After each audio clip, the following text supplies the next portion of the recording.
जरा सोचो, एक पेशेवर हत्यारा एक खास काम को अंजाम देने के लिए जानबूझकर दुनिया की सबसे खतरनाक जेल में घुस जाए, लेकिन वो वहाँ से निकल पाएगा या नहीं, ये तो कहानी सुनकर ही पता चलेगा। कहानी की शुरुआत होती है आर्थर बिशप नाम के एक आदमी से जो समुद्र किनारे अपनी बोट में रहता था। एक दिन वो सुबह उठा और कॉफी पीने के बाद बोट से बाहर निकला। तभी उसने बोट में लगे एक बॉम्ब को चालू कर दिया ताकि कोई उसकी बोट चुरा न सके। ये कौन सा तरीका है चोरी रोकने का? फिर वो अपनी बाइक पर एक रेस्टोरेंट में पहुंचा। वहाँ के सब लोग उसे पहले ही जानते थे और वेटर ने उसे समुद्र के पास वाली जगह पर बैठाया। तभी एक लड़की उसके सामने आकर बैठ गई और कहने लगी कि वो काफी समय से उसकी तलाश कर रही है। लड़की ने कहा कि उसका बॉस चाहता है कि बिशप 3 लोगों का खून करे, लेकिन लगना ऐसा चाहिए कि उनकी मौत सिर्फ एक हादसा था। वो जानती थी कि ये काम बिशप के लिए मुश्किल नहीं, क्योंकि वो इस खेल का पुराना खिलाड़ी है। लड़की ने उसे धमकी दी कि अगर उसने हाँ नहीं की तो वो पुलिस को खबर कर देगी। वो सबको खबर कर देगी कि बिशप जिंदा है, क्योंकि पिछली बार वो अपनी मौत का नाटक करके पुलिस से बच निकला था।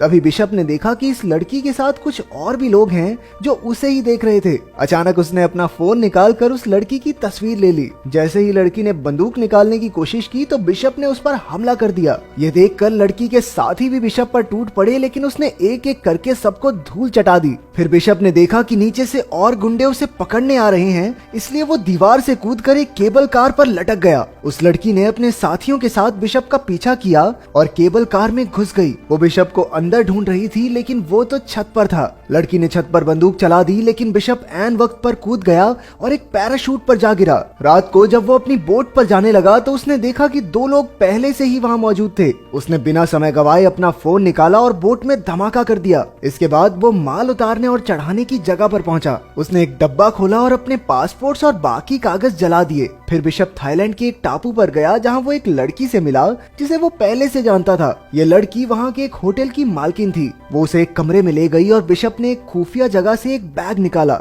उसमें कई सारे फोन्स, हथियार और पासपोर्ट्स थे। उसने तस्वीर वाली लड़की के बारे में कुछ जानकारी निकाली तो पता चला कि असल में ये लड़की क्रेन नाम के एक आदमी के लिए काम करती है। उधर जीना नाम की लड़की होटल की मालकिन से मिली और उससे कुछ दवाइयां मांगी। मालकिन ने उसकी बाजू पर कई घाव देखे, जैसे उसे किसी ने बुरी तरह पीटा हो। मालकिन ने उसकी और मदद करने की कोशिश की, लेकिन जीना ने कहा कि उसे सिर्फ दवाइयां चाहिए और फिर वहां से चली गई। रात को मालकिन ने समंदर में एक बोट देखी जिसमें कोई आदमी एक लड़की को पीट रहा था। उसने तुरंत बिशप के पास जाकर उस लड़की की मदद करने को कहा। बात मानकर बिशप उस बोट पर पहुंचा और कहने लगा, अरे ओह, अगर तू सच्चा मर्द है तो इस लड़की को छोड़ दे। वो लड़की जीना ही थी, लेकिन उस आदमी ने बिशप की एक ना सुनी और अपनी बंदूक निकाल ली। इस गलती के लिए बिशप ने उसकी काफी धुलाई करके उसे मार डाला। इसके बाद उसने मालकिन से कहा कि जीना को लेकर होटल चली जाए। फिर जब उसने बोट की छानबीन की तो उसे जीना का पासपोर्ट और फोन मिला जिसमें बिशप की तस्वीर थी। आखिरकार उसने बोट को धमाके से उड़ा दिया और होटल में वापस आया। उसने जीना से पूछा कि उसकी तस्वीर जीना के फोन में क्या कर रही है। उसने जीना से साफ साफ पूछा कि क्या वो भी क्रेन के लिए काम करती है। जीना ने सहमी हुई आवाज में बताया कि क्रेन उसे धमका रहा है। अब तक जो हुआ वो क्रेन के प्लान का हिस्सा था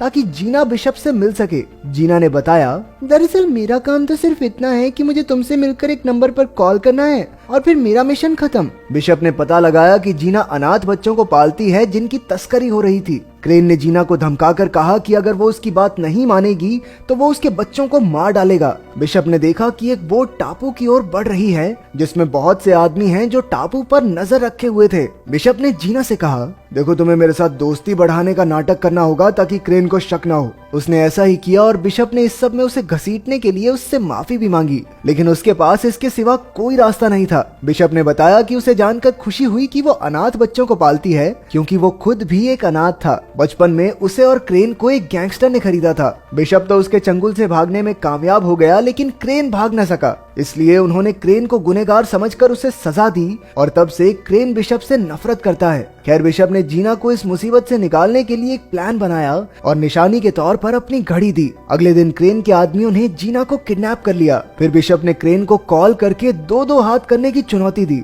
जब वो दोनों मिले तो बिशप ने कहा, क्रेन, जीना को छोड़ दे वरना तेरे लिए अच्छा नहीं होगा। वो बहुत अच्छी लड़की है, उसे जाने दे। लेकिन क्रेन कहने लगा, छोड़ तो मैं दूंगा, लेकिन उसके लिए तुम्हें 3 लोगों का कत्ल करना होगा। Cold blooded murder. इसमें पहला आदमी है अफ्रीका का एक गुंडा जो दुनिया की सबसे खतरनाक जेल में कैद है। फिर क्रेन ने उसे एक जीपीएस ट्रैकर निगलने को कहा ताकि काम पूरा होने पर उसके आदमी बिशप तक पहुंच सके। जब बिशप ने जीना के जिंदा होने का सबूत मांगा तो क्रेन ने कहा कि हर मिशन पूरा करने के बाद वो जीना से फोन पर बात कर सकता है और तीनों मिशन पूरे हो जाने के बाद जीना रिहा हो जाएगी। अब बिशप ने अपना काम शुरू कर दिया। उसे पता चला कि वो जेल समुद्र के बीचों बीच है जो शार्क से भरा हुआ था और जेल के चारों ओर 100 मीटर लंबे पहाड़ थे, इसलिए उस जेल में घुसना लगभग नामुमकिन था। इसके बाद बिशप ने कुछ गैंगस्टर्स की जानकारी निकाली और एक आदमी चुना जिसके चेहरे पर एक टैटू था। उसने उसी आदमी जैसा हुलिया बनाया और फिर मिशन के लिए जरूरी सामान खरीद लिया। अगले दिन जब वो सड़क पर घूम रहा था तो पुलिस ने उसे गैंगस्टर समझकर गिरफ्तार करके जेल में डाल दिया। जेल में उसने देखा कि उसका शिकार तो हर समय 4-5 लोग साथ लेकर चलता है। उसे एक साथी कैदी ने बताया कि इस आदमी का नाम क्रिल है और उसने लाइबेरिया देश के राष्ट्रपति का खून किया था।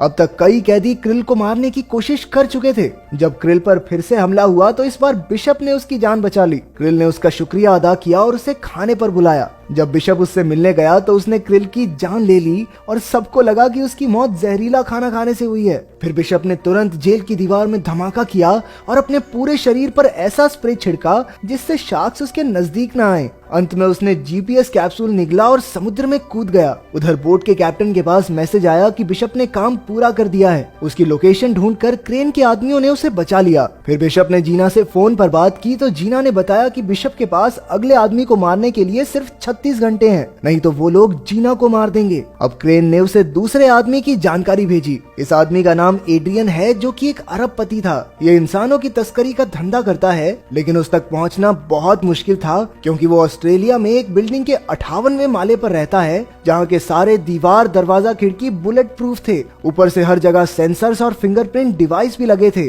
अब बिशप इस आदमी के नीचे का घर खरीदने पहुंचा। वहाँ उसने घर की चाबियां और नक्शे की हूबहू नकल उतार ली। फिर उसने कांच फोड़ने वाले बॉम्ब्स बनाए और साफ सफाई वाले आदमी का भेष बदल कर उस घर में घुस गया। घर की खिड़की से लटक कर वो एड्रियन के घर के स्विमिंग पूल तक पहुंचा और वहां बॉम्ब्स फिट कर दिए। जैसे ही एड्रियन उसमें नहाने आया, बिशप ने धमाका कर दिया और एड्रियन सीधा नीचे गिरकर मारा गया। अब फिर से जीना का कॉल आया, लेकिन इस बार उसने चालाकी से उस बोट का नंबर दिखा दिया जिसमें वो कैद थी। फिर बिशप हेलीकॉप्टर से उस बोट तक जीना को बचाने पहुंचा और कई गुंडों को मार गिराया, लेकिन अफसोस कुछ देर बाद वो पकड़ा गया। फिर क्रेन ने उसे आखिरी चेतावनी देते हुए कहा, इस बार तो माफ कर देता हूँ, लेकिन अगर फिर से ऐसा हुआ तो जीना बेचारी मारी जाएगी और उसकी मौत के जिम्मेदार होगे तुम। अब बिशप का आखिरी मिशन था अमेरिका में रहने वाले मैक्स को मारना। वो एक ऐसी बिल्डिंग में छिपा हुआ था जो पहाड़ के ऊपर बनी है और वहाँ सबमरीन्स का कारखाना था। इन सबमरीन्स में बड़ी बड़ी मिसाइल्स छिपाई गई थी।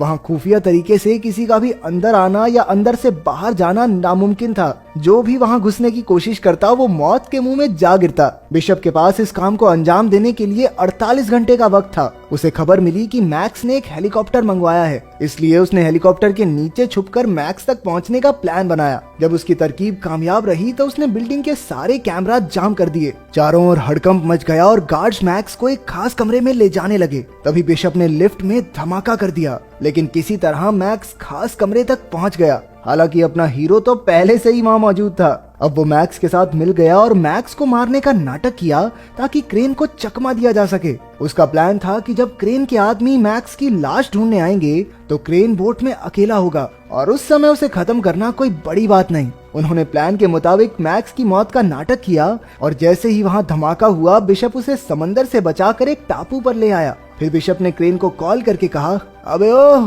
जीना को छोड़ दे। लेकिन क्रेन ने पहले मैक्स की लाश देखने की मांग की। बिशप ने बताया कि लाश उसकी सबमरीन में पड़ी है। इसके बाद क्रेन ने सबमरीन पर मैक्स की लाश देखने के लिए अपने आदमी भेजे। बिशप ने भी उनके लिए हर जगह बॉम्ब्स लगाकर तैयारी कर रखी थी। जैसे ही उसके आदमी वहां पहुंचे, बिशप ने उन्हें गोलियों से भून दिया। उधर क्रेन ने ये सब अपने कैमरा से देख लिया। इसके बाद बिशप क्रेन की बोट पर पहुंचा और सारे गार्ड्स को मार डाला। इसी बीच जीना को भी गोली लग गई। वहीं क्रेन ने बोट में लगे बॉम्ब को एक्टिवेट कर दिया। बिशप ने जल्दी से जीना को छुड़ाया और उसे एक ऐसे डब्बे में पहुंचा दिया जो धमाका होने से पहले ही बोट से अलग हो गया। अब बिशप और क्रेन की जबरदस्त लड़ाई शुरू हो गई। उसने क्रेन को जंजीर से बांध दिया और तभी बोट में धमाका हो गया। जीना तो बच निकली, वहीं मैक्स के आदमियों ने बोट का मलबा बाहर निकाला। कुछ समय बाद जीना अपने बच्चों के साथ थी और उसने देखा कि बिशप उसकी आंखों के सामने खड़ा था। असल में बिशप बोट के स्टील रूम में छिप गया था, जो इमरजेंसी के वक्त काम आता है, और इस तरह वो धमाके में बच निकला।